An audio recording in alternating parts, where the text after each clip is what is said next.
TDP AP రాష్ట్ర అధ్యక్షుడిగా Gajuwaka MLA Palla Srinivasarao నియమితులయ్యారు. ఈ మేరకు ఆ పార్టీ అధినేత చంద్రబాబు ఆదేశాలు జారీ చేశారు.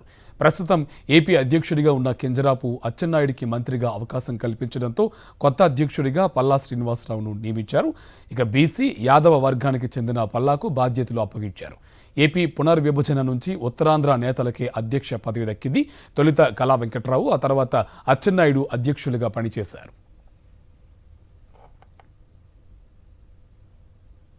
టీడీపీ ఏపీ రాష్ట్ర అధ్యక్షుడిగా గాజువాక ఎమ్మెల్యే పల్లా శ్రీనివాసరావు నియమితులయ్యారు. ఈ మేరకు ఆ పార్టీ అధినేత చంద్రబాబు ఆదేశాలు జారీ చేశారు.